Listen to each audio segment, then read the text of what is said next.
Pastor Murtii Guutoo kaayinaanu maqaan isaa baay'ee I don't know maqaa haaraa baay'ee yoo ta'e maqaa isaa addisii yoo kennameef as jalatti nu barreessitanii namni isin agartan kuni Murtii Guutoo Sheek Murtii Guutoo irraa gara Pastor Murtii Guutootti jijjiirameera. Murtii Guutoon ammoo asirratti sababa waan kana ta'eef maqaa namaa kaasee waytii waan kanarratti haasaa godhu agarree guyyaa kaleessaa shahaadaa qabateera. Kanarratti illee waan jennu qabna. Daawwattoota keenya jaalatamoo kabajamoo. Odeeffannoo keenya waqtawa sa'atii isaa eeggatee babal'inaan amma sa'atii muraasa dura gama YouTube keenyaatiinis gad isinii dhiifnee jirra. Facebookaanis dhufnee jirra. Har'a waan xiinxalla gabaabaa tokko kennuu barbaanneef dhufne. Xiyyeeffannaan Itoophiyaa garamii, xiyyeeffannaan namoota tokko tokko garamii, Itoophiyaan garamii gulufaa jirti, garamii deemaa jirti. Guyyaa har'aa qofaa sa'atii anamma laayivii seenaa isinii haasa'u kanatti Itoophiyaan maal dalagaa jirti? Daandii highway karaa makiina 4-5 walafoo dabarsu. Aspaaltii namni makiina ooftan ni beektan. 1, 2, 3, 4. Makiina 4 gama tokko qofaan. Autobaan jedhama afaan biyya faranjii kanatti amma nu biratti autobaanii jennaani yeroo karaa akkasii san seentu ati bakka murtaa'aadha. Meeqa irratti oofta beektaa makiinaa kee? 130, 120, 150, 100 faas 80 gadi hin jiru. Bum makiinaa kee gaazii itti kenniteetuma muuziqaa kee banatteetuma ofirraa faa. Amma Itoophiyaan har'a karaan isiin har'a eebbiste koriidarri guyyaa har'aa isiin eebbiste dhugumatti Itoophiyaan nu fakkaataa hin jiru. Galateeffadhaa namicha kana Dr. Abiy Ahmed. Keessattuu namoonni tasaqayyaatanii makiinaa ooftan biyya keessatti cinqamaa turtanii makiinaa isin dhaabaa ture dararamaa turtan har'a laalimee karaa highway jedhama bar. Highway jechuudha autobaan isa afaan biyya kanaatiin jennuun san karaa kiiloomeetira meeqa dheeratu eebbifame.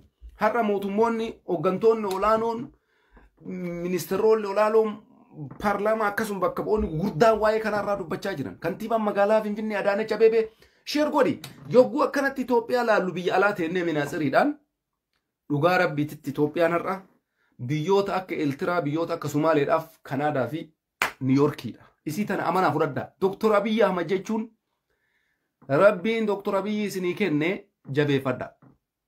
Jabeeffadhaa dhagaa itti darbuu dura dhaabachuu dhiisa. Isin osoo amma fedhanuu dhagaa itti darbitanii hin dandeessanillee isii tana qabaadha. Dr. Abiy Ahmeditti dhagaa itti darbitu inni dhagaa isin itti darbitan karaan hojjechaa jira. Koriidaraan hojjechaa jira. Agartee amma bar zabanni jijjiirame dhagaa isin itti darbattan muummichi ministeeraa jettee keessan oduu isin itti ooftan biyya ittiin misoomsaa jira. Biyya ittiin jijjiiraa jira. Saffisa inumaayyuu spiidii 130-50 gadi fiigaa hin jiru. Akka malee oofaa jira. Kanaafuu har'a bal'inaan waan kanarraa dubbanne mee hundi keessanuu al takka sheer godhaa waa'ee kanaa itti deebina. Itoophiyaan maalirra jirti? Istiraateejiin amma Dr. Abiy Ahmed waan inni milkeessuu qabu abjuun kiyyas kan Itoophiyaas kan Dr. Abiyyis abjuu tokko qofa. Jalqaba irratti asab ulaan galaanaa Itoophiyaa deebitee isii arguudha. Abjuun muummicha ministeeraas abjuun uummata Itoophiyaas. Isii kanaaf jecha footoo Dr. Abiy kana qabannee dhufne. Obboleessa keenya kan argaa jirtanii Murtii Guutoo. Murtii Guutoon guyyaa kaleessaa Jum'aa Mubaarak jedhee amaamaa isaa tottolfatee babbareechifatee Jum'aa dhaqee salaatee as deebi'ee booda shahaadaa qabate. Jarana duutillee haganuma. Jiruulleen haganuma duutillee haganuma. Waa'ee mucaan kun dalagee waan raajiiti. Isa kana irratti waan addaa tokko waan anas irratti amma waa'ee amantii jijjiirachuu Murtii Guutoo dhimma isaati. Dhimma kennaa miti dhimma dhuunfaa isaati. Amantii abbaan barbaadeen jijjiirata, abbaan barbaadeen dhiisa. Amantiin amantii abbaati. Ijoollee daa'ima ta'ee, sabiyyii ta'ee kana waan isatti himamu hin jiru. Garuu namoonni tokko tokko amantii kana oguu jijjiiratan onnee irraa amantii jijjiiratu moo mallaqaaf amantii jijjiiratu? Isii tana of gaafachuu qabdan. Fakkeenyaaf namni tokko ganama masgiida dhaqee salaatee achi as deebi'eetiniin ani amantii jijjiiradhee hogguu jedhu maal argateeti? Bu'aa maalii barbaada? Dhuguma amantii san jaalate moo gidduu kanatti ammas gowwoomsanii saamicha biraatiif qophaayan? Saamicha saamuun danda'a abbaan barbaade yoo kenneef sun mirga isaati. Namni fakkeenyaaf har'a amantiin isaa amantii Pirotestaantii ta'e Murtii Guutoo baga nagaan dhuftee kunoo mallayni kee kana si kenninaa hoo birri jechuun hin danda'an. Laakiin inni hoo amantii kana qonna irraa fudhate amantii kana onni irraa taqabbalee amantii kana onni irraa jaalate asirratti dhageeffadha uummanni Oromoo bal'aanii fi namoonni qalbii qabdan gurra qalbiitiin dhageeffadha bakka tana isinii tuuneetiniin ajandaa waa'ee biyyaatitti isinii deebina. Murtii guutoon Sheek Roobee sababa kiyyaan ta'ee jedhe. Dhageeffadha dubbi.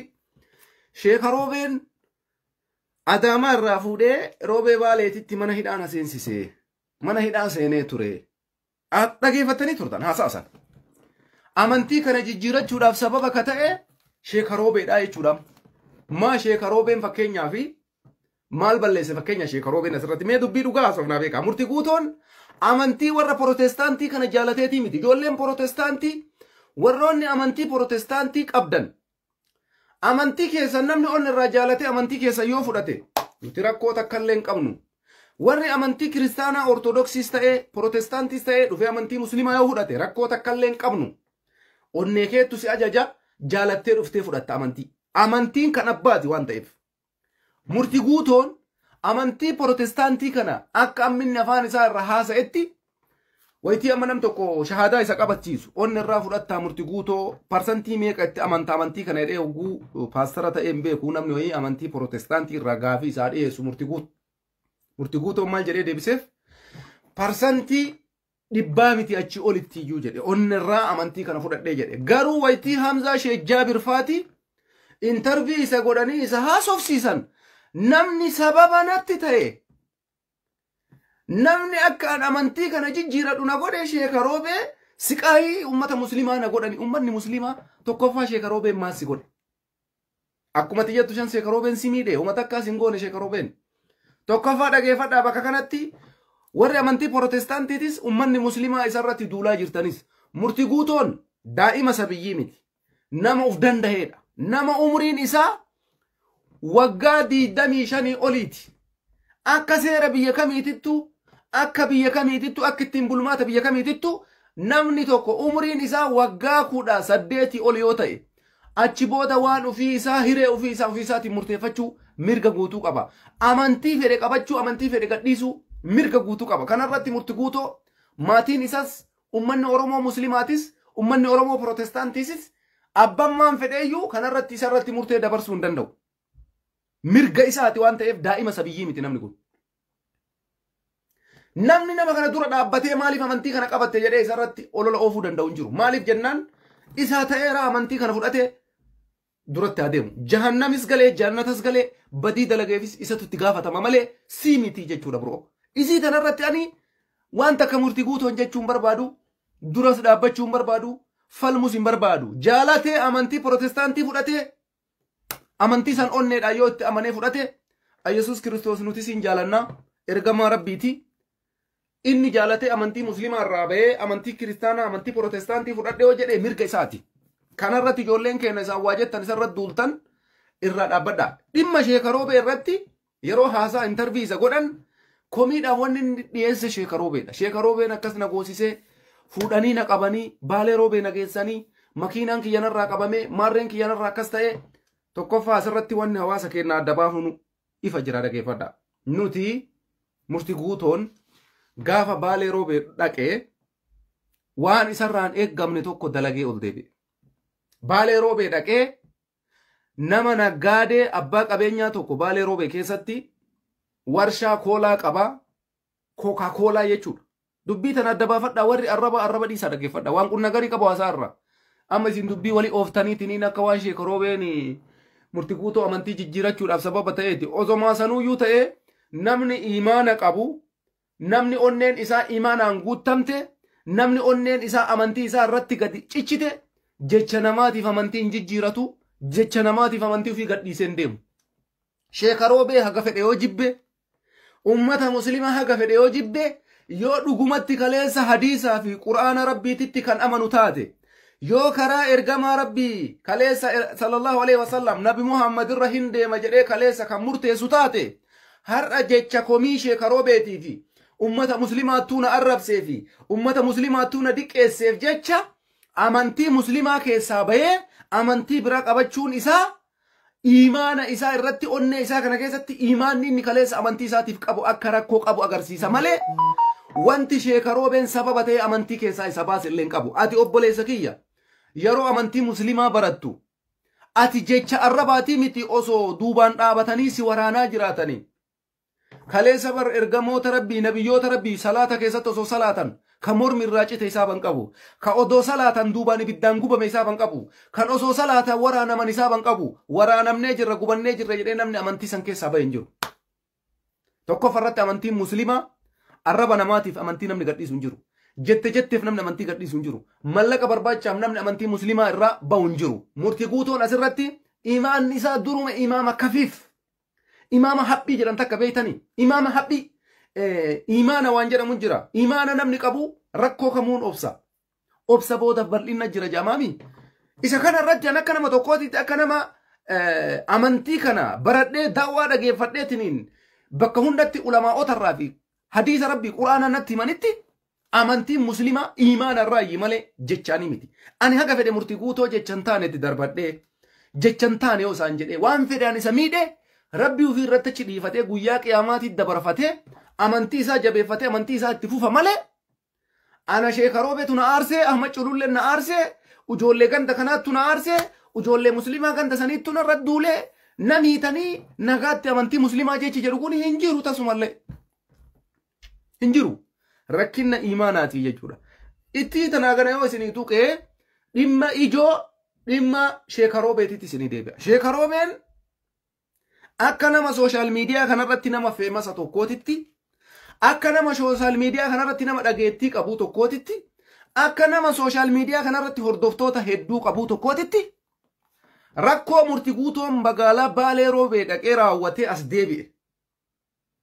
Hawaasa isaatiin ga'ee murtii guutoo saamicha raawwatte mallaqa walakkaa miliyoonaa birrii 500,000 namarraa warshaa Coca-Cola qaba Coca-Cola isinii fichisiisa jetteetini mallaqa fudhatte Coca-Cola illee hin finne birrii namichaa illee hin deebifne mallaqa namichaa deebisi hatattamaan jedheetiniin sheekaroobeen ragaa baankii wajjin mallaqa murtii guutoo irratti ergame wajjin ummata Oromoo hundaaf dhiyeesse.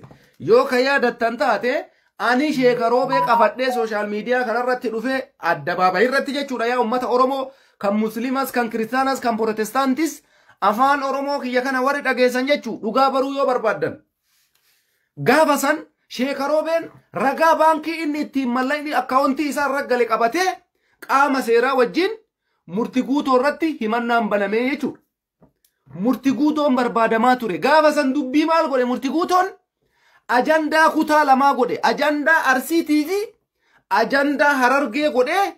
Ummata Harargee jala dhokatee ijoollee Suud Arabiyaa keessa jirtu walitti kaasanii ijoolleen Suud Arabiyaa keessatti ani Arsiidha ani Harargee dheettee maqaa isaatiin dararaan jammaramee jiru Suudii keessatti yoo yaadattan balaan isarraa kaatee jiru. Sababa mallaqa sanii jechuudha waan ijoollee Harargee ta'eef akkana naan je'anii waan an akkana ta'eef ijoolleen Arsiin irra duulaa jirti ijoolleen akkana na godhaa jirti jedheetiniin ummata Harargee jala dhokatee ijoollee Harargeetii fi ijoollee Arsii walitti naqanii Suud Arabiyaa kana keessatti ijoollee wal dararaa turtanii yaadattan jechuu baatii muraasa wanni kun baatii qubaan lakkaa'amu yoo guddate baatii lama geennu yeroo baay'ee dhugaa irraanfatta waan ta'eef shoortii miimoorii waan taataniif jechuu miimooriin keessan kun dafee waa irraanfata. Murtii guutoon gaafa san wanti ajandaa ijoollee Suud Arabiyaa keessatti qabsiisee ijoollee Arsiitiif ijoollee Harargee walitti kaasaniif waan mallaqaa san miliquu yaadeetiin jalqaba irratti garuu dubbiin isaan tasaakkaani wanti mallaqa abbaan qabeenyaa waan kana dhiifne jala bu'ee seeraan hordofaa ture.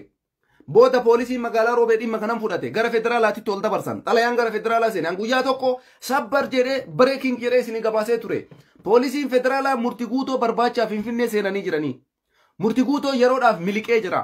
To'annoo seeraa jala ni oolaa murtii guutoon jedhee isinii gabaase. Murtii guutoon gaafa kana Adaamaa keessaa miliqee gaafa sansilaa kan Finfinnee keessaa miliqee kan gaafa sansilaa Finfinnee keessatti to'annaa seeraa jala oolu gara Adaamaatitti baqate. Adaamatti qabamee to'annaa seeraa jala oole. Odoo inni irraanfachisee dhufe ati waan feetes yoo irraanfatte haqa namaa fudhattee yoo jette abbaan haqati jalaa fudhattee sun dhimma saniin hordofata akkas hin dhiifneen beeyta jechuudha. Murtii guutoon gaafa san ajandaa ijoollee Suudiitiin wal qabsiisee dubbii tan irraanfachiisee achumatti callisuu barbaade. Abbaan qabeenyaa ammoo waan san jalaa hin galle jala bu'ee murtii guutoo hordofaa ture. Murtii guutoon Adaamarratti qabamee gaafa gaara Baalee Roobee geggeeffamu maatii murti guutoo akka roobeen dirasii deemanii jechuudha. Nuti uummata Oromooti rakkina nama dhuunfaa hin qabnu. Mucaan kun ka himannaan irra banameef himannaa saamichaati malee yakka biraa yookaan gandummaa yookaan harargee waan ta'eef yookaan waan baale ta'eef miti. Qabeenya namaa fudhatee qabeenya namaa deebisii irratti to'annaa seeraa jala oole. Sirii galaa dubbiin amma obboleessi murti guutoo baalee roobee dhaqee shee roobee wajjin taa'ee haasa'uu ni yaadattanii ammisin. Gaafa murti guutoo mana hidhaa jiru. Ummanni keenya gara laafessa. Dhugumatti mootummaan Itoophiyaatu gara laafessa. Ittiin bulmaanni seera Itoophiyaatu gara laafessa. Murti guutoo mallaqa walakkaa miiliyoona kana ka fudhate silaa har'a gadhiifamuun qabu tureeyyu. Garuu jaarsummaa jira Itoophiyaa keessatti. Maaloo hin dogoggorre. Maaloo dhiifama nuu godha. Maaloo mucaan keenya balleesse. Rabbumaa ji'a nuu dhaabbadha. Mucaa keenyas gannuu dhiisa. Mallaqallee kunoo kafalle. Mallaqa kafalee jira murti guutoon. Oromooti yaan dhugaa sitti hima. Ani haqa namarraa dhara namarraan kaa'u. Haqa dubbachuun dhiisu. Sheeka Roobee illeen akkasuma. Sheeka Roobee jaalachuu dandeessan. Sheeka Roobee jibbuu dandeessan. Garuu sheetichi dhugaa irraa abduu bandeebu. Haqa jirtu sitti himuu irraa abduu bandeebu. Murti guutoon birrii 500 akkaawuntii isaa irratti galee deebisee jira abbaa qabeenyaati. To'annaa seeraa jala ooles jira. Torbee takka moo torbee lama hidhamee jira Roobeetti ni yaadattan. Gaafa kana immoo manni keenya kabajamaan maatiin murti guutoo hanga baalee roobee dirasii dhufanii obboleessi isaa jaarsummaadhaan dubbiin qabame mucaan kunis tokko godhattoonni akkanaa ta'e hannaaf waan kanan goone siistamatu waan kana nu harkaa achi barabbare rakkoo akkanaatii jedhanii dubbiin jaarsummaadhaan qabamte murti guutoon gadhiifame. Murti guutoon sa'aatii kanatti galmeen isaa ammayyuu cufaa miti. Kana beeytanii isin maal jettan isin? Murti guutoo galmeen isaatu ammayyuu waajjira bulchiinsa magaalaa Roobee akka biyyattiitittuu galmeen isaa banaadha. Ati yakka tokko yogguu dalaytu dhageeffadhu. Yakka tokko yogguu dalayte himannaan kee yoo sirra baname manni murtii himannaa kee yoon cufin guyyaa barbaade sitti ka'ee himannaa saniin hidhamuu hin dandeessa. Seera federaala Rippaabilika Itoophiyaa ittiin bulmaata isaattu kana jedha. Murti guutoon har'a himannaan isarratti baname himannaan hannaa ka isarra baname galmeen isaa sa'aa kanattuu banaadha. Murti guutoon har'a gadi bahee nama tokko yoo arrabse nama tokko yoo diqqeesse waan kanaan wal fakkaatu yoo karaawwatu taate galmeen isaa waajjira poolisii jira himatamee jira kanaan dura yakka hannaatiin fuudhaniituma mana hidhaatti deebisan. Sa'aatii ammaa kanattuu galmeen isaa banaadha jechuudha. Kan abbaa feetan gaafadha. Isaayyuu gaafadha mataa isaa barbaadda. Hagana dirasii beeynaa jechuudha waa'ee hanna mallaqa inni gaafa san raawwate. Eeshi achirraas deebi'ee amma immoo ajandaa biraa fidatee dhufe. Ajandaa namni inni fidee dhufe ajandaa amantii jijjiirachuuti. Amantii jijjiirachuu isaa Sheeka Roobee maaliif itti dabala? Sheeka Roobee miti ka mallaqa namaa fudhadhu edeen. Sheeka Roobee miti ka walakkaa birrii miiliyoona namarraa fuudhiitiniin achi barabbari jedheen ofii isaatii mallaqa namaa amtattee fudhate. Har'a ammoo deebisee amantii kana wanti akka jijjiiradhu na godhe akkamitti namni ganama jum'aa dhaqee masgiida rabbiititti salaatee gabbee galgala amantii jijjiiradheera jedhan. Wanni akkana maal jettanisin? Ani ajaa'iba na fakkaate barreeffama inni sa'aatii 20 dura poostii godhee jum'aa mubaarak maal jedhee waa'ee jum'aa barreesse galgala shahadaa qabata. Amantii protestaantii fudhadheera. Yesuus Kiristoos baraaraadha. Yesuus Kiristoos fayyisaadha. Ana Yesuus Kiristootitti amaneera onni irraa fudhedhee galgala shahadaa qabataa jira jechuudha. Maaliif kana godhan? Eeshi Sheeka Roobee maa sababa fayyadama mucaan kun? Sheeka Roobeen humata akka isan goone. Sanumattuu Sheeka Roobeef jedhee amantii gadhiisa. Himannaa Sheeka Roobeeti. Ijoollee musliimaa isa arrabsaniif jedhee amantii gadhiisa. Ijoollee musliimaa illee ta'e ofii isaatiif diqqeesse murtii guutoon dhagaa isinitti hima. Mucaan kuni jalqaba irratti ummata musliimaattu akkana na godhe. Ummata musliimaa kanarra wanni argadheen jiru. Amantiin musliimaa kasi ajjeesi jedha. Ka morma sirraa mure morma irraa muri jedha. Amma achi as garagalee waa'ee hamtuu amantii musliimaa haasa'uu jalqabe. Obboleessoo ummanni musliimaa uummata akka illee sin goone. Ijoolleen musliimaa illee homaa sin goone. Sheeka Roobee illee homaa sin goone. Waan harka keetiin dalagatte haamatte. Tokko kana lammaffaa irratti viidiyoo qaama saalaa Sheeka Roobee si waraabe. Murti guutoo qaama saalaa kee fuuteetiin fiddee tooyileetee akkuma jirtu kanatti qaama saalaa kee fiddee tooyileetee gubbarraan dhaabattee jechuudha. Shintibeetii keessa dhaabattee dhalaa biyya Arabaatitti walawwaltu san Sheeka Roobeetu kanallee si waraabe.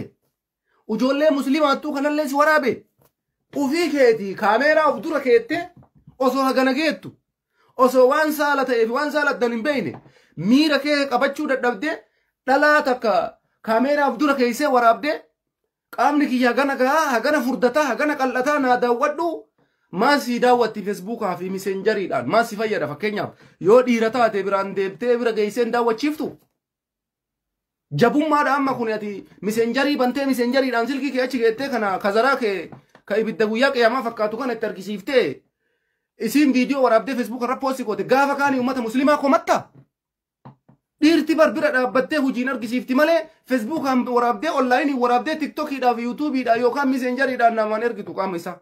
Kanaayyuu uummata muslimaa komatta. Kanaayyuu ijoollee muslimaattuu akkas na godhe arraba malee maal isinirraa argadhe na arrabsaa baatanii akka ati xiqqeessiteef uummanni keenya si sattareeyyu jechuudha. Sababa qabdaa kanaaf deebii qabdaa. Yoo kanallee sheekaroobee dheette sheekaroobee himadhu. Garuu eenyumaayyuu yoo ta'e dhiirri dhiira jiran dhalaa takka wal janaajjaruu nooma jiru. Odoo isiinuu qaama saalaa isiisitti argisiiftee viidiyoo waraabuu hin qabdu. Sigala garuu qaama saalaa keetti argisiisuun maaliif barbaachisa? Akkamii amantaati intala shamaraa takka? Keessattuu ijoollee Riyaad jirtu amantaa? Keessattuu ijoollee Riyaad jirtu amantaa Suud Arabiyaa dhalaa Riyaad hin jiru. Ka daqiiqaa takka keessatti waan ati jettu kana waraabeetumaan qucu godhee achi sii kaa'u kana dhalaa Riyaad hin jirtu amantaa? Kanneen amantee kana gurraacha guyyaa qiyaamaa fakkaatu mana hammaamaa seentee achiin dhaabattee har'a ammoo ani protestaantii ta'eera jedha. Dhufee nuti hin sobaa bara. Protestaantii illee ta'uu fi miti bar. Safuu fi cabsanii ummata muslimaattu akkas na godhe ijoollee muslimaattu akkas na viidiyoon kee guyyaa qiyaamaa akkanas jala deemaa abbaa kiyya gartee salphinni kana caalee hin jiru. Ka hannaallee salphinni ati mallaqa namaa saamuu gootellee garaagarummaan qabu. Namni hannaa ammoo hanni salphina caaluudha. Dalagadhu fayyaa qabda rabbi harkasii kenne. Maata akkas hin goone sheekaroobeen. Yoo haqa namaa fudhachuun halaala taate san hin jiru wanni akkasii. Enumaayyuu uummanni keenya Itoophiyaa keessa waan bareedaa tokko jira dhaggeeffadha. Hundumti keessanuyyuu namni na jala jettan dhaggeeffadha. Itoophiyaa keessa waan bareedaa tokko jira. Wanni bareedaan suni maali? Mee biyya kam keessatti namni walakkaa miliyoonaa mallaqa namarraa fudhate odoo hidhaan ittiin murtaa'i torbee takka mana hidhaa turee gadhiifama agartanii beektan isin addunyaa kanarratti. Wallaahi biyyaan jiru kana keessatti jechuun yakka hannaatii miti yakka didiqqoodhaaf akka ittiin bulmaata seeraatitti waan si adabsiisu jira. Hidhaa baatii takka maan taane oti waa balleessite baatii takka san hidhamtu malee hin baatu. Namni birriif jecha gassi furu hin jiru. Biyya ambaa kanaaf guddatte. Itoophiyaan ammoo biyya manguddoo, biyya jaarsaa, biyya aadaa qabdu, biyya dhageettii qabdu, biyya qaamni seeraa isiillee garaa walii laafu jechuudha biyyi Itoophiyaa jiran. Nama birrii walakkaa miliyoonaa fudhate torbee takka qofa tursiisanii gadhiisan. Quuqama uummata isaanii ilaalanii maatii isaa ilaalanii dogoggora jedhanii akkasii fudhatanii gadhiifamee jechuun mucaan kun. Har'aas garagalee sheekaroobee amantii muslimaa keessaa na baase achirraa aaree gubadhee amantii muslimaa gadhiise maan naa gootanii nagattanii jee uummata Harargees uummata muslimaallee komatee jechuudha. Uummanni Harargee ulamaa'ota baay'ata. Uummata rabbi sodaatuudha. Uummata haqa namaa irratti waan takka sibiran dhaabbanneedha. Uummata yoo ati haqa isaa buute ammoo lubbuu fi dirasii kennuudha. Harargeen isii tana jira. Harargee jechuun isa kana dhugaa jiru sinitti hima. Uummata Harargee jechuun uummata ulamaa'ii baay'atu, uummata haqa namaatitti hin buune, uummata yoo ati haqa isaa fuute lubbuu fi dabarsee kennuudha. Qabeenya isaatiif jecha Harargee akkasitti beeyna nuti. Har'allee wanni isaan irraa arginu kana kabajaa, ulfinna, diina rabbii himu, hadiisa rabbii himu. Harargeen amantii gadhiistee qabattee awwal marraa dhagaa jiraan. Ilmi muslimaa dachii Harargee keessaa bahe amantii kana qabatee awwal marraa gurbaan kun uummata Harargeetii irratti waan uummata kanarraa takkaa jedhamee hin beekne fide jechuudha. Murtii guutoon kun mallaquma kana akkamii argannaadha hojiin isaa mallaquma abboleessa kiyya maaf hin dalaganne rabbi jedhi. Maaf hin dalaganne isin. Maalumaaf hin dalaganne namni hagana gahu qaamni isaa hagana gahu fayyaa qabu saamichumaaf garamumaan achi barabbardee birrii arganna. Garamuma dabnee waa argannaa kana keessaa maaf hin baane isin. Rabbi fayyaa isinii kenne dalagadhu. Ogummaa garagaraa ni qabda. Makiinaa oofuu ni dandeessa. Maaf taaksiin hojjanne. Yookaan maaliif makiinaa yookaan xixiqqiti yookaan tiyoottaa kana dhoofne kireeffattee abbaa qabeenyaa tokkorra. Dargaggeessaati umriin kee lafaa dhufa dhaga teetteetiin hannaaf qophooftu gabbayii dalagadhu. Makiinaa eega dandeesse kunuu hujii tokko. Hujii kanarratti ammoo abbaa qabeenyaa bira dhaqii makiinaa tokkorraa fuudhi. Yookaan baajaajii hojjedhu yookaan taaksii hojjedhu Adaamaa fi Finfinnee jidduu hojjedhu obboleessa kiyya. Duuba maaliif wanni teettee harka namaa eeggatteetiin Gisee mara mallaqaaf jecha waan hin taane keessa galtan. Kanaafi waa'ee nama kanaa irratti akkasi ammaaf amantii ati jijjiiratte mirga keeti. Kana irratti an amantii nama kamiituu ni kabaja. Ummata keenya amantii Protestaantii, Ortodoksis, Kaatoolikis, Waaqeffatas, Musliimnis amantiin ta'isaati. Amantiin ta'isaati. Nuti ummata kabajaa walii qabuudha. Amantii ati jijjiiratteef nan ilaallatu habiibi. Wallaahi nan ilaallatu. Daa'imaa miti waan taateefati.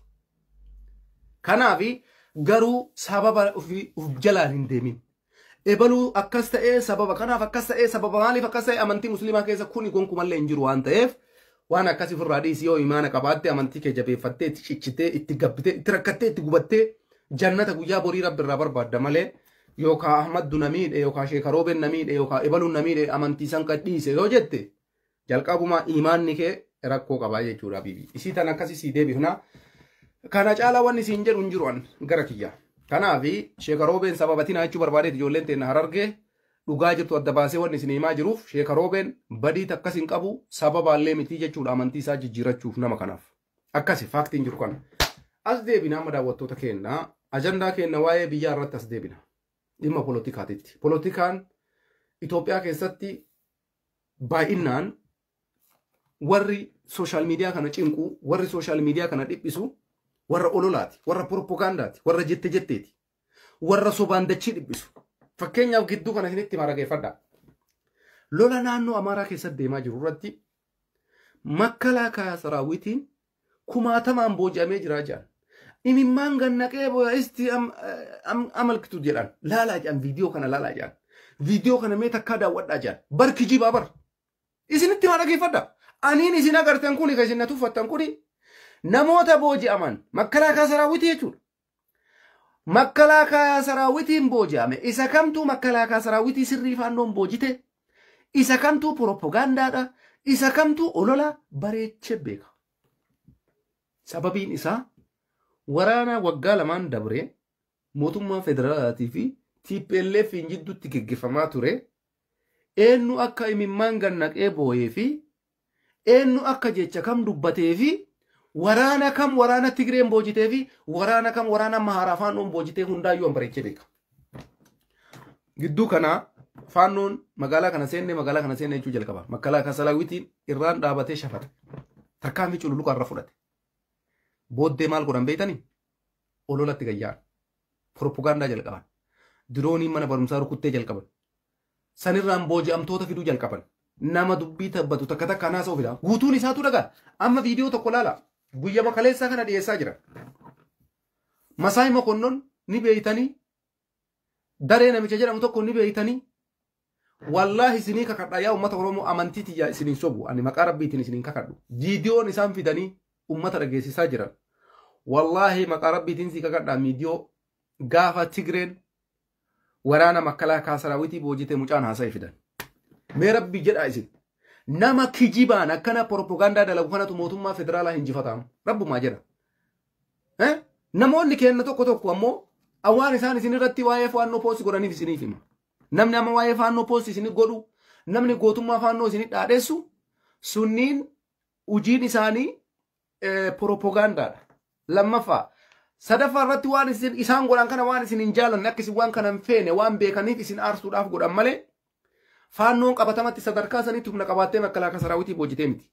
Viidiyoon amma isaan fidanii dhageessisaa jiran ijoollee ta'e ergiteen eegin namni akkanatti nu duratti Makalaakaa Saraawitiin ijoollee rashanee Makalaakaa Saraawitiin osoo akkana laalu ijoollee na dura fixe kijiba.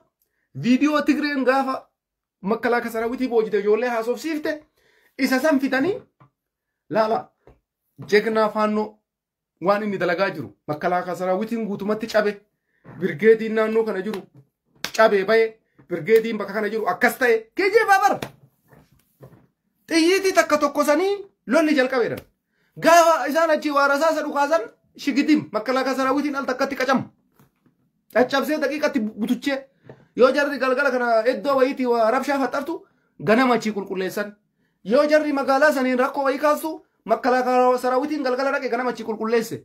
Waan godhan dhabanii propagaanda irratti xiyyeeffatan. Akkam goonee mootummaa kanarra olola goon. Akkam goonee ummata sobnarra xiyyeeffatan. Miidiyaa harkaa qabaa miree namni qabu.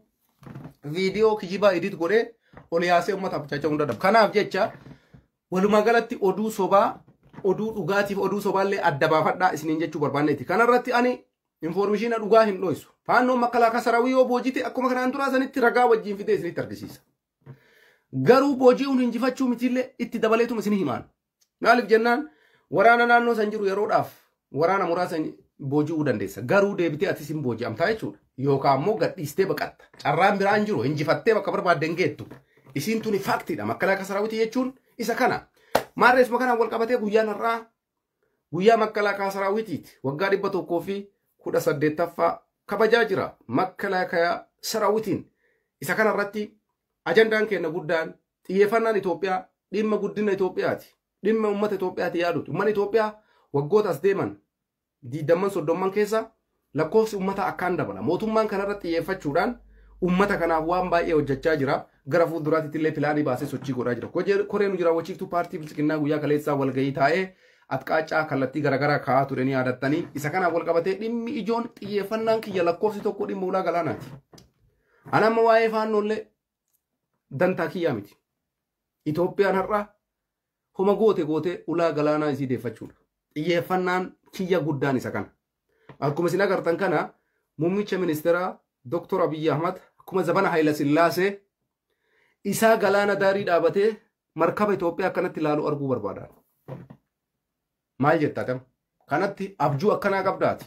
Abjuun kee abjuu gandummaa abjuu didiqqoo koomantii barreessitee nama arrabsuudha. Ani garuu hawwiin kiyya guddaan akkuma fotoo irra isinii amma kaa'e kana xaqlaa ministeeriin Dr. Abiy Ahmad akkuma Zabana Hayila Sillaasee akkanatti isinima isaa qabatee bahara yookaan markaba Itoophiyaa bahara irra alaabaa Itoophiyaa laballabu arguudha hojiin kenna.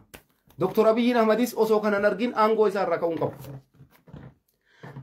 Abiy Ahmadis osoo kanan argin aangoo isaa irraa ka'uun qabu. Kunis ammoo akka ta'u shakkiin takka illee hin jiru. Isa kanarratti waggaa lamaan har'aa gaafa muummichi ministeeraa Dr. Abiy Ahmad ajandaa waa'ee ulaa galaanaa jalqabu galaana nu barbaachisa gaafa muummichi ministeeraa jedhee ajandaa kana kaasu waan kana nam tokko jalaa fuudhee sochiin goone akkuma salphatti ilaalan. Garuu inni onni irraa waan kana murteessee waan dhufeef bakkee qulfiillee inni waan harkaa qabuuf xaqlaa ministeeriin biyyaallee waan isa ta'eef ajajeellee hojiitti hiikuu waan danda'uuf mootummaan kanaan dura dabree waan kana kaasuu hin sodaata. Wayyaaneen silumaa warra waan kana dabarsee kenne waan taateef achi as mootummaa biraallee hin dhufne. Hayilee Maaraam Dassaaleny yoo ta'e mootummaa yeroodhaafuyyuu carraan hin kennaminii fi akkuma gattaa'een uummanni achirraa fonqolchee jechuudha. Kanaafuu mootummaa yeroo argatee biyya isaa ijaaruu fi biyya isaallee deebisee ijaaruudhaaf yaalaa jiru mootummaa Dr. Abiy Ahmadi. Dr. Abiy Ahmad maaliif deebisee Itoophiyaa ijaaraa jira? Tokkoffaa ummata humna qabu keessaa bahe. Ummata cimaa keessaa bahe.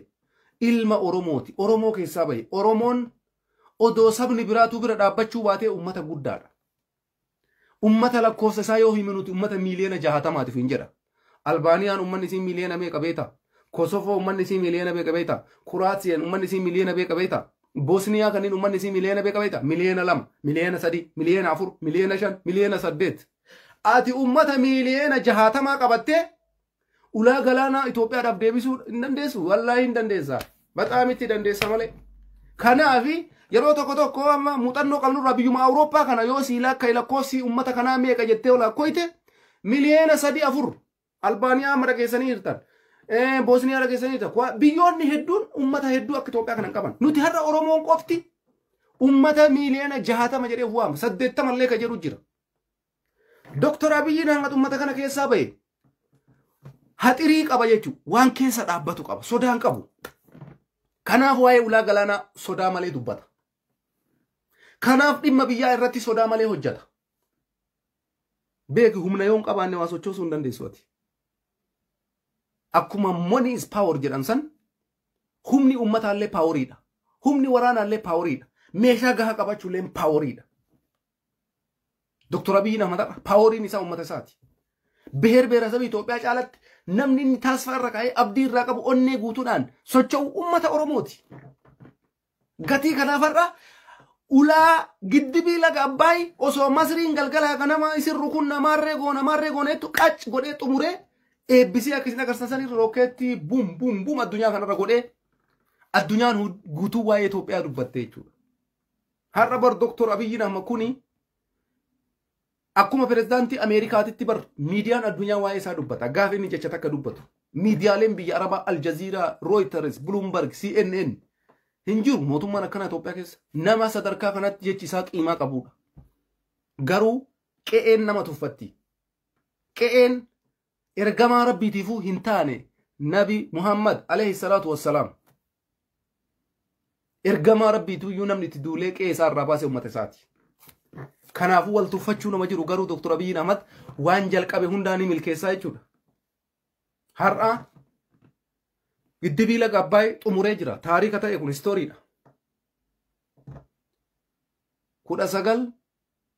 2025 akka lakkoofsa faranjiititti Xaqlaay Ministeerii Itoophiyaa kan ture Dr. Abiy Ahmed Ali kan Bashaashatti dhalate giddibii laga Abbaay xumuree eebbisee jira. Barraa'ee jira seenaa Itoophiyaa keessatti araata natib. Taariikni dalagame dabree takka quba qabaadhu. Taarika biraa dalaguuf deemaa irra inni irra. Si galtee amma dubbiin kun ati amma taarika hin dalagin ni callisiitu maasa'i. Dhiirri taarika hojjechaa deemti. Inni bakka kana waggaa 100 hin jiraatu bara. Xaqlaay Ministeer Dr. Abiy Ahmed waggaa 100 bakka kana hin jiraatu. Garuu wanti inni har'a dalagu Abiyyiinis yoo dabre akkuma har'a waa'ee Miniliik haasa'an akkuma har'a waa'ee Hayila Sillaasee haasa'an akkuma har'a waa'ee Mallas Zeenaawii haasa'an akkuma har'a waa'ee Mangistuu Hayilamaariyaam haasa'an Dr. Abiy Ahmedis guyyaa tokko seenaan isaanii dubbataa jechuudha. Garuu inni har'a seenaa san lafa kaatee deemuu qaba. Namni ilaa zalaalam Xaqlaay Ministeerii ta'e itti fufu hin jiru. Ilmi Oromoo Abiy Ahmed Ali Itoophiyaadhaaf maal gumaache? Itoophiyaadhaaf maal hojjete? Gara fuulduraatitti hoo maal hojjeta? Xaqlaay Ministeeriin har'a jiru kun. Sochiin inni godhaa jiru ammoo sochii kophaadha.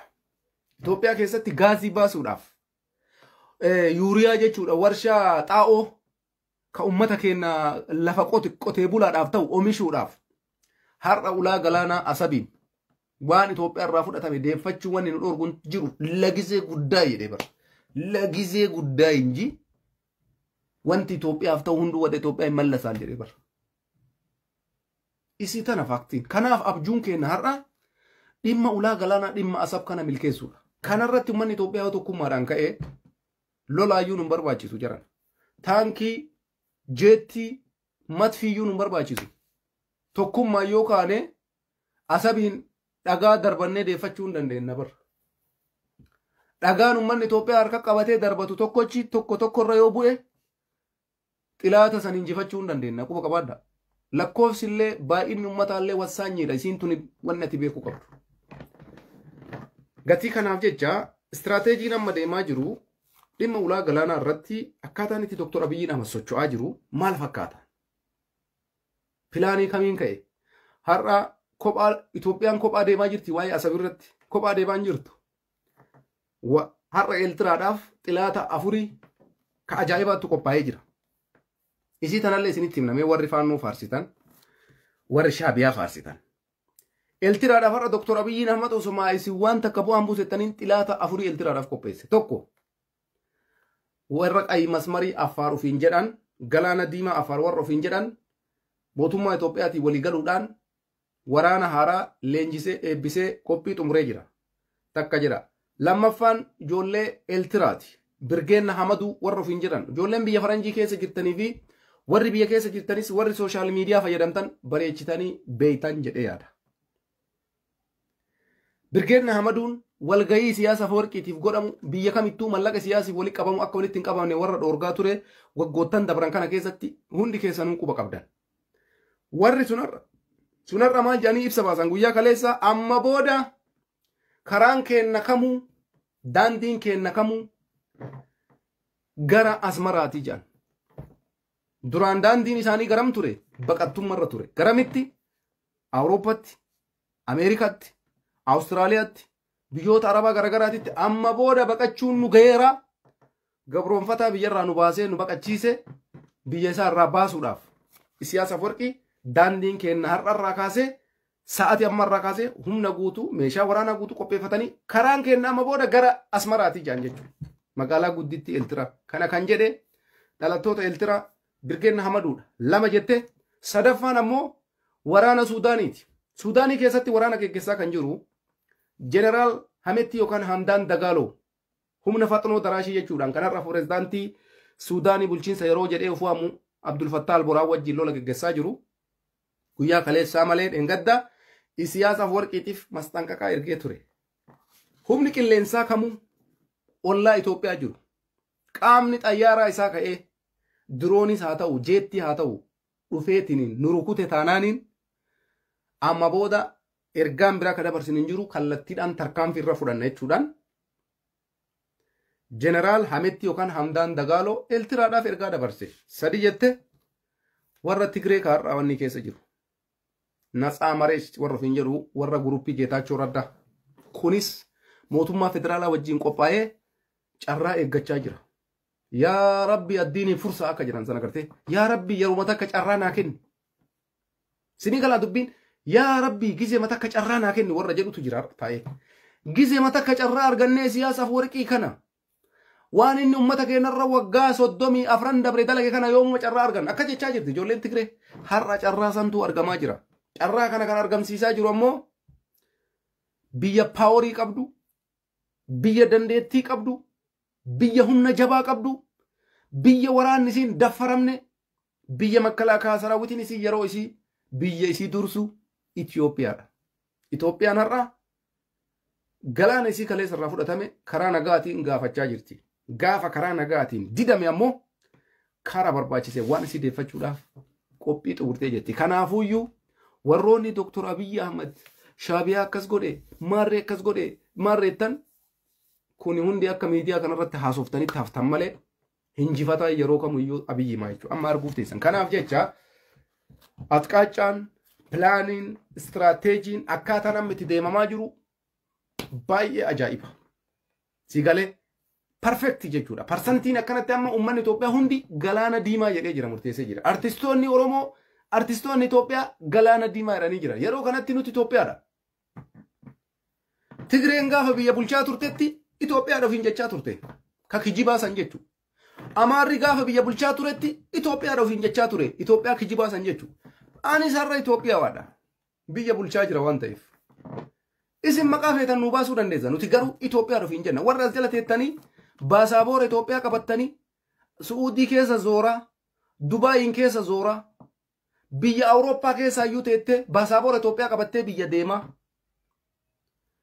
Ameerikaa irraa baasaabora Itoophiyaa qabattee biyya keessa zooraa. As garagaltee waa'ee Itoophiyaa dura dhaabattu qiimaa Itoophiyaa gaafa mootummaan Itoophiyaa baasaabora san sirraa fuudhee argitaa jechuudha.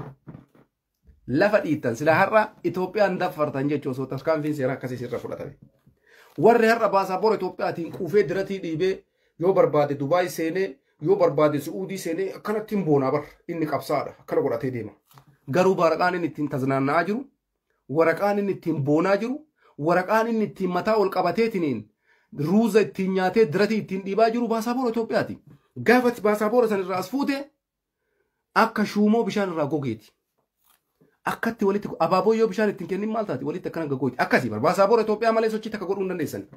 Kanarratti dandeettii yoo qabaattan harka garaa jalaatiin faarsee bulaa minaamina gadhiisii kallattiidhaan gabbayii qabsaa'e.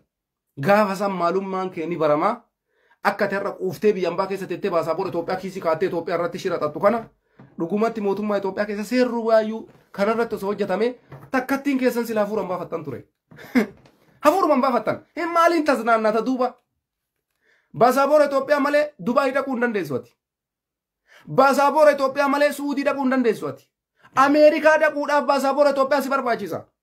Viisaa fudhachuudhaaf baasaabora Itoophiyaa si barbaachisa. Turkii deemuudhaaf baasaabora Itoophiyaa si barbaachisa. Osoo kana kokkeetan isin qabanii takkattiin teessan biyya teessan duran dhaabattan har'a sila.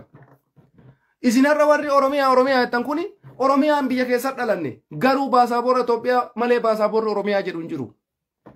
Kijiban oofina akkanuma. Gaafa Oromiyaa bilisa baaftan Oromiyaan bilisoomtee biyya taate gaafa san baasaabora Oromiyaatiin biyya feete deemta. Har'a garuu isin warri jala kana teettanii quuftanii guyyaa barbaaddan viizaa Itoophiyaa fudhattee baasaabora Itoophiyaa irra rukutattee dhayixee Itoophiyaa seentee maatii kee wajjiin bashannantee maal jettee yoo barbaadde Dubaay yoo barbaadde Awustiraaliyaa duuba maaliif Itoophiyaa irratti qabsooftati? Waan xiqqoodha. Mootummaan Itoophiyaa osoo barbaade waan xiqqoodhaan isin keessummeessaa bara. Waraana biraatu hin barbaachisu. Warroota akka ammala kana taa'eetiin hin fokkoru kan akka Masaay Mokonnon kana kan akka daree ofiin jedhu kana mootummaan irra baasaabora Itoophiyaa jarri qaban giriin kaardii jedhan irraa yoo saabe maaliin Itoophiyaa reetu ummanni kun jara na barra waa'ee biyyaan baa isinitti himna anarra Itoophiyaa dhaquudhaaf baasaabora Itoophiyaa na barbaachisa baasaabora Itoophiyaa malee viisaan naan kennamu biyya kamuu socho'uu hin dandeessu warroonni lammummaa isaanii Ameerikaa ta'e fakkeenyaaf citizen isa jedhan amma fakkeenya Jarmanaaw yoo naan jedhani Jarmanaawi yoo ta'e ani Itoophiyaa seenuudhaaf waan Itoophiyaa ilaalchisu wayii qabaachuu qaba. Itoophiyaa yoo ta'e ammoo shiftaa taate biyya ofii akka hin seenne biyya isii akka hin seenne si dhorkuu dandeessi. Waan xiqqoodhaan isin keessummeessuun hin danda'ama jechuu kiyya. Garuu kana mootummaan Itoophiyaa beekee isin dhiise. Warra baasaabora Itoophiyaa qabatanii fanadda'aa quuftanii diratii tumachaa olii gad deema gaafa achi kaatan biyya Itoophiyaa dura dhaabattanii xilaanni yoo Itoophiyaa rukutee asseeyyoo acabcaabiin isini. Garuu baasaabora isin harkaa qabdan baasaabora Masrii illeetii miti. Baasaabora Eertiraa illeetii miti. Jaalatte jibbite kam Itoophiyaa harkaa qabda. Mootummaa falmuu waan jiru. Waan kana mootummaa sirraa jechuun waan jiru. Mootummaan karaa sirriitti akka deebi'uun taaggaluu waan jiru. Garuu kashin gootan kun likkitaraadha. Xilaata dhufe hunda harka dha'u. Xilaata hunda acabacabu. Xilaata hunda faarsuu. Xilaata hundaaf dhaabbachuu maali kuni?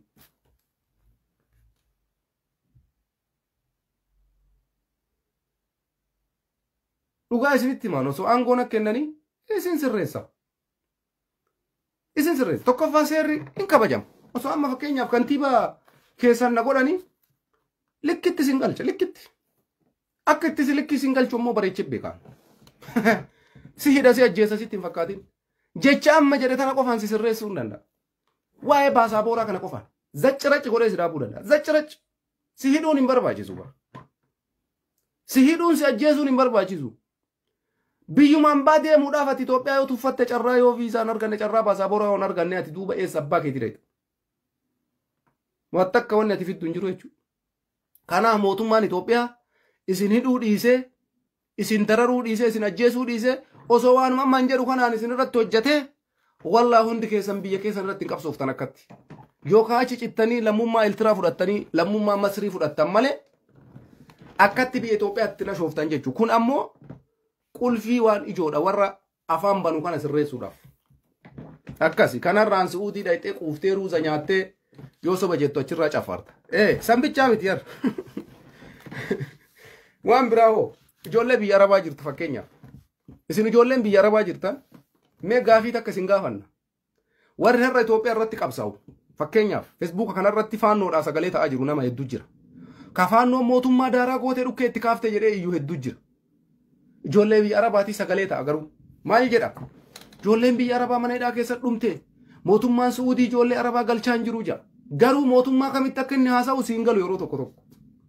Mootummaa kana balleessuuf irra qabsa'a as garagalchee ammoo mootummaa kana waa gaafata takka jedha. Ijoolleen Suud Arabiyaa keessa jirtan isiniif ammoo wanti salphaan maali beektanii? Tokkoffaa qabsoo geggeessaa jirtan Suud Arabiyaa keessa teessanii. Bakka jireenyi kee mijaa'aa hin taane keessa baasaabora hin qabdu. Nyaata bakka ati teettutti qallaba kee arabni bakka ati hojii kee teettutti sii geessiti. Ruuza achi sii fidan. Dhugaatii achi sii fidan. Ati achuma teettee nyaattee dalaguudha. Gaafa akka carraa harka shurxaa buute hoo mana hidhaa seenta. Gaafa mana hidhaa seente hoo eenyuun gaafatta biyyatti na galchi? Mootummaa Itoophiyaa gaafattaa jechuudha. Mootummaan Itoophiyaa hoo ummanni kun ummata kiyya ummata kana caala achi dararuu hin qabu achitti ajjeesuu hin qabu xayyaara sii ramadee fuudhee biyya si galchaa jechuudha. Qiimaa kanaa maa irraanfattani? Akkamitti Eertiraa faana dhaabbannaa jettan fakkeenya isaa kanatti. Kanumaayyuu mee tilmaami fakkeenyaaf ana jibbi dhiisi. Tilmaami waan kana warri xurumbaa jiru kun amma warra biyya warra yookaan Ameerikaati amma warri akkana arrabsu kun. Warra lammummaa isaa Ameerikaa warra waan kana mootummaan isaa walitti fiduu hin dandeenye nama akkanatu na arrabsaa bara. Isin ammoo ijoolleen miskiinni dhugaa isinitti himaa wanti isin fayyadu nagaa keessan eeggattanii nama nagaa taatanii siviiliyaanii taatanii jiraachuu qofa. Warra Ameerikaa taa'ee xurumbaa biddatti isin naqu kana ammas jala deemee warri na arrabsu kuni dhugaa isinii osoo laaltanii yookaan Ameerikaa jiraata yookaan Awustiraaliyaa jiraata. wanni waa mootummaa Itoophiyaatiif isa waliif fidu takka illee hin jiru. Biyya deemuun barbaadu waraqaan isaa waraqaa Ameerikaati. Jala kanaan ammoo koomantii yoo barreesse mootummaan isa quba qabare garuu harka garaa jalaati waan barbaadeen oofata. Kun amma kas jala taa'ee na arrabsu xurumbaan kun amma xurumbaan isaa bar. Harka garaa jalaati waan barbaadeen oofata garuu afaaniin mootummaa jibba. Itoophiyaa jibba. Nuti keessaniin jechaa jirru mootummaan bakka badii dalageetti dura dhaabbadha akka Itoophiyaatti ta'a. Sigale waan biraa ammoo Eertiraa faana dhaabbannee faannoon mataan isii Oromoodhaaf maali fakkeenya? Faannoon Oromoodhaaf xilaata guddaa. Carraa har'a argattanii akka isin biyyarraa yaadan nama hedduu haalli mijaa'ee viizaa firii viizaa jettanii maarree jettanii olii gad deemtan kana zabana mootummaa wayyaanee keessa isinitti hin kennamu ture. Har'a garuu zabana mootummaa Dr. Abiyyi kana firii viizaan jedhan kuni Dubaayii kana ol guuttanii jirtan. Kunumaayyuu shakkarattanii rabbittisi. Rabbitti shakkarattanii kanumaayyuu firii viizaa argattee biyya takka deemtee dalagachuu firii viizaa argattee socho'uu duraan uummata Oromoo kophatti maraxanii viizaa sitti hin kennan. Ijoollee teenya meeqatu biyya Ameerikaa kana dhaqaa jira. Itoophiyaa irraa kaatee Awurooppaa dhufaa jira. Duraan carraan kun hin jiru bar. Isin waan harka qabdan qiimaa harka keessan jiru hin beeytan dhugaa isinitti hima. Amma nam tokko isinif fakkaachuu dhabuun mala. Nama hedduudha namni firii viizaadhaan biyyoota guddatan kanallee namni dhufaa jiru. Biyyootuma Awurooppaa kanaayyuu jechuudha. Ameerikaa akkasi. Ijoollee hedduu kam isin argaa jirtan. Zabana wayyaanee ammoo carraan kun hin jiru. Hin irraanfatinaa kana mara. Kanaaf ijoollee biyya Arabaa gorsan isin gorsu nama noormaalii ta'aa jiraadha. Nama nagaa ta'aa jiraadha. Dalagaa keessan dalagadha. Warri siyaasaatii waan fedhe walaa godhu waan fedhe walaa fixu. Jarri bor deebi'anii wajjin ta'an. Fakkeenyaaf har'a Jaalmarroo fi muummee ministeeraa Dr. Abiyyi Ahmad wal falmaa jiran.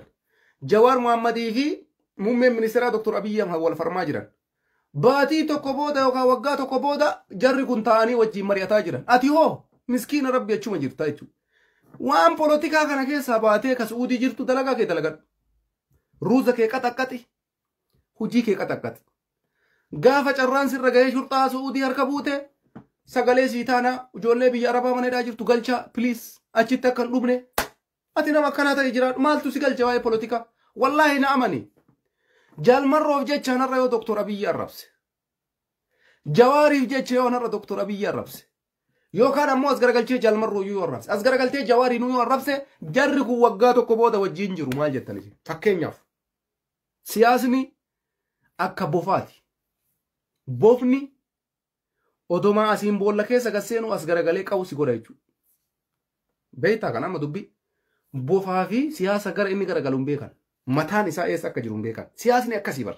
Siyaasaa fi bofa mataa isaa bakka hin beekan. Mee fakkeenyaaf amma bofa tokko ariitee ajjeesu wayita duuka fiidu wayitii asiin boolluu kanatti dirgim gajjedhu bofni qaata as garagalee mataadhaan dhiq sitti godhe. Siyaasni akkasii. Siyaasni illee odomaatiin jifadhe jettee jala wil jettu wil si godha. This is politics. Dhugaa isinitti himna nuti waa maraayyuu isin caalatti hubannee adda baafnee beekna. Kanaaf jecha nuti Itoophiyaa faana dhaabbanna jechaa jirra malee miidhama namaatitti hin gammadu nama fakkeenyaaf. Hidhamuu namaatitti hin gammadu fakkeenyaaf. Du'a namaatitti hin gammadu fakkeenyaaf. Araara barbaada, nagaa barbaada. Saniin gara kaanitti ammoo dhimma akka Itoophiyaa dhimma biyyoolessaa dhimma ulaa galaanaa irratti Itoophiyaa faana dhaabbadha. Itoophiyaan ulaa galaanaa argachuu qabdi jedhee amanaan. Rakkina keessoo akkuma isiniin jedhe Abiyyiif Jawaar waggaa tokko booda waliin jiru. Jaalmarroof Abiyyi waggaa tokko booda waliin jiru. Kun yoo ta'e hoo namni Ahmad Isiqi jedhee na waamu jira. Namni na waamu hin jiru. Jarumatti wajjin haasa'ee ammas wajjumaan itti suphaa jechuudha. Akkuma amma jaal sanyiidhaan gadda agartanii jaal sanyiin waggaa dabre keessatti mootummaan lolaa ture. Mootummaa wajjin qawween dhukkee kaasaa ture. Har'a eessa jira jaal sanyiin? Pirezidaantii naannoo Oromiyaa Abiyyi Ahmad waliin jira jechuudha. This is politics, baby. This is politics. Yoo politikaan siin galle hin maraatan machooftaa garuu uf miita malee bu'aan takka hin jiru. Kanaaf jecha nama akka madaalli kiyyaatitti dhimma biyyoolessaatii fi dhimmi nama dhuunfaa tokko miti. Waan Itoophiyaa fayyadu irratti Itoophiyaa dura dhaabatidha. Dhimma ulaa galaanaatitti ufii keetii dirree waraanaa deemtee loluu yoo baatte yaadaan assaabiidhaan biyya kee faana dhaabbadhu. Eeltiraaf harkan dhahin. Maasi galche eeltira. hidhaa mana arabaa keessaa iltira fuudhee biyya si galchaa jira faannoo biyya si galchaa jira mootummaa isinarra abaartan kanatu nama kumaatama lakkaa'amu kan mana hidhaa Saudi Arabiyaa keessa silaa dhumu biyya galchaa jira galateeffadha anama fakkeenyaaf dhugaa isinitti himaa Dr. Abiyyi irraa wanta kan barbaadu na amana saantibii takka sarraan fedhu hin dalagadhaa biyya dalagaa haga funyaanii qabdu keessa jira ganama bahee galgala mana gala duuba Itoophiyaan biyya tiyya Itoophiyummaan asitti Jarmaniin Itoophiyummaan na beeti kanaaf Itoophiyaan guddattee har'aala kanaan arguun anaaf gammachuu akka isin jettan san kaleessa nutti fakkaate waa baay'ee godhaa turre har'a taragaaga'uun barbaachisaadha bitas mirgas laaluun barbaachisaadha dhimmi biyyoolessaa immoo dhimma ijoodha waa'ee biyya keetii irratti diriddiriin godhin rakkinna ummata keetirra jiru dubbadhu miidhaa ummata keetirra jiru dubbadhu mootummaallee ammoo waan sirreessuu qabu sirreessisiisuu yaali garuu karaa qaxxaamuraatiin karaan taaneen akka hin taanetti yoo deemte si miidhaa jechuudha fakkeenyaaf qaama hidhate tokko wajjin yoo kontaaktii goote fakkeenyaaf sii kaayaa beeki qaamuma hidhate wayii ka qawwee kaasee mootummaa waliin taaggalu wayiitti yoo siite si miidha sunis quba qabaadhu waan akkanaa si miidhurraa fagaadhu jireenyuma kee jiraadhu ati gaafa qaama tokko keessaa tokko siite tokko si ataqqaa bar fakkeenya Itoophiyaa keessa jirta yookaan warra bosona jirutti siitaa yookaan warra mootummaatti siita akka carraa ta'ee gaaf tokko guritti argamte si miidhuu malaa jechuudha kanaaf jecha ati nama siviilii ta'e jiraadhu fakkeenyaaf ana Ahmadi dalagaa kiyya malee siyaasa irraa quban qabu jireenya kiyya jiraadhu mootummaan nagaya labsaa an nagaya seera mootummaa san kabaja waan mootummaan jedhe hin goota waan biyya waliitiin fakkeenyaaf gibirri ol ka'ee jira haa jennu akka biyyaatitti kafaltii gibiraa kan ammoo iyyuudhaan wanni furmaata argatu hin jira boo'uudhaan hin nahin mootummamatti himannaa kee dhiyeessite tasgabbiinti deemuu qabda gibirri akka biyyaatitti ol ka'ee fakkeenyaaf kafaltiin ol ka'e namni mallaqa kana kafaluu hin dandeenye kumaatama jira maslahaa itti barbaadatta jechuudha akkam taana duuba waan aganaa qofa qaba naa beeki kanarratti ammoo mootummaan biyya bulchaa jirullee madaalee kaa'uu qaba jechuudha ummata qabeenya isaa akkaataa qabeenya isaatitti akkaataa inni qabutti madaalanii akkasitti namni kun kafaluu danda'a eessaa fuudha kana maraayyuu mootummaan madaalliidhaan akkasitti deemuu qaba jechuudha kana godhuudhaaf ammoo isin feesbuuka tiktookii fi yuutuubii yoo fayyadamtan poolitikaa gootan dubbii isinii galaa warra biyya keessa jirtan gaafa waan kana feesbuukaa fi tiktookii fi yuutuubiin geettan dubbiin teessan poolitikaa taateetti jechuudha kanaafuu warri feesbuuka irraa iyyuu kun rakkoo keessan achi jiru san isinii furuu hin danda'u isin jalqaba kara kamiinuu yoo ta'e mootummatti siqaa mootummaa wajjin dubbadhaa namni si wajjin dubbattan nama afaan oromoo beeku yoo wanti sun isinii jabaates ammoo nama biraattu jira nama biraatitti hima rakkoon keenna kana gibiras kafaluu barbaanna garuu qabeenyi kiyya kana qabeenya kanarratti ammoo huma takkaan qabu furmaata jechuudha furmaata sanii fi wanti miidiyaadhaan xumuramu marti hin jiru waan ta'eef lafarratti illee waa fixachuu yaalaa isiniin jechuu barbaadeeti maslahaa keessaniif jechuu kiyya maslahaa keessaniif akka dubbiin polotikatti isin harkaan harkifanne akka dubbii polotikaan taaneef rakkinna jiru lafumarratti xumuruu yaalaa warri mootummaatis ammoo ummatatti garaa laafa keessattuu yeroo ummata tokkorraa gibira funaantan qabeenya namaa kana madaalawaa godha biyya jijjiiruun gibira gabbaruun sirri mee warra miskiina rakkataa waan qabne sanii miti warri qabeenya qabu meeqatu gabbaraa jira meeqatu adada gibirri ga'uun gibira seeraan kennaa jira mootummaan jalqaba kanarratti xiyyeeffachuu qaba miskiina jalaan jiru ka humna hin qabne san aana irratti ganda irratti wal qusadhaa waliin dararinaa waliin cinqinaa waliin miidhinaa ani mikiriin kiyya kana jechuudha mikiriin kiyya kana warri ammoo waa naggaaduu mallaqa bareeda qabu hojii gaarii qabu gabbaruu qaba warri kunis ammoo akka humna isaatitti ilaalee mootummaan madaaliidha waan kana itti deemuu qaba jedhee ergaa kana dabarfadhaa walumaa galatti ka haala gibiraa bareechine beeyna laakiin ammoo miidiyaadhaan furmaatan argatu isiniin jechuu barbaadeeti rakkinnuma kamuu ka jiru rakkina jireenya manaatiin wal qabatee fakkeenyaa fi mootummaan nama hedduu irraa mana diigee jira sababa koriidaraa karaa bareechuuf jecha namni hedduun rakkachaa jiraachuun mala rakkinna kanaayyuu miidiyaa irratti baasuun duratti waajjira mootummaa naannoo Oromiyaa deema wal gurmeessaa dhaqa yaala gizee 4 gizee 5 irra deddeebi'aa mokkora daa'imman kana qabnaa rakkanne manni keenya akkasii mootummaan fala nu barbaadu dirqama fala isinii barbaaduu qaba mootummaa nama biraa namni itti iyyattan hin jiru bar mootummaa keessanii mootummaa ummataati eega jedhee rakkina keessaniif fala barbaaduu qaba. Mootummaan ammoo bakka takka isin qubsiisuu hin danda'a. Fala isinii barbaaduu hin danda'a. Rabbii gaditti mootummaan waa maraa isa torkaa qaba waan ta'eef. Kanaafi warri biyya bulchaa jirus namoota akkanaa kana fala itti barbaaduu qabdan ergaa jedhu dabarfachuu barbaada. Kuni ammoo akka biyyattii guutuutiitti. Akka biyyattii guutuutti keessattuu naannoo koridara jedhamee gujiin koridaraa geggeeffametti waan kanarratti mootummaan namoota kana jala bu'ee hordofee haala kam jireenya uummata kanaa maal keessa jiraallee irratti xiyyeeffachuu qaba. Mootummaan ammoo ummata kanaaf furmaata fiduu hin danda'a jedhee amanaa jechuudha. Rabbii gaditti mootummaan waa maraa harkaa qaba. Lafas harkaa qaba. Manas harkaa qaba. Ummata kana qubsiisuu danda'a. Kanarratti mootummaanis akka xiyyeeffatu akka nama tokkootitti hawaasa kennaaf wanti nu gaafannu wanti nu dubbannu kana jechuudha. Saniin gara kaanitti karaa qaxxaamuraatiin gama tiktokiitiin gama feesbuukaatiin iyyee iisiisaan suni poolitikaa ta'a waan ta'eef irratti aansee ammoo mootummaafis ka jedhu gadi bu'eetiniin bulchiinsi kan aanaa kaasee hanga gandaatitti rakkoo hawaasaa arguu qaba. Rakkina koridaraa kanatti namoota qeerraa buqqaan ka ijoollee wajjin rakkachaa jiran dubartii hawwolee piliis bulchiinsi magaalaa Adaamaa fakkeenyaaf Shaashamannee Baalee Roobee Dirree Dawaa Jimmaa Abbaa Jifaar yaani biyyattii guutuu keessatti kanarratti mootummaan bulchiinsi naannoo sanii hawaasa sakatta'uu qaba laaluu qaba. Qabatama keessa gad dhufee rakkina uummataa kana gara dhimmi ilaallatutti ol dabarsee fala akka barbaadu irratti xiyyeeffachuu qaba. Ergaa jedhu dabarsaa nuti rakkina uummata keenyaa irratti gammachuu hin qabnu kana hubadhaa. Sababiin isaa miidhama keessanitti hin gammannu. Kanaaf mootummaan furmaata akka namoota kanaa godhuuf asumaanis ergaa dabarfachuu barbaada. Kanarraa ka hafe kaa wanni kana caalatti jennu hin jiru dubbiin guddatteef har'a ittiin fe'anii galatooma ulfaadhaa isiniin jenna.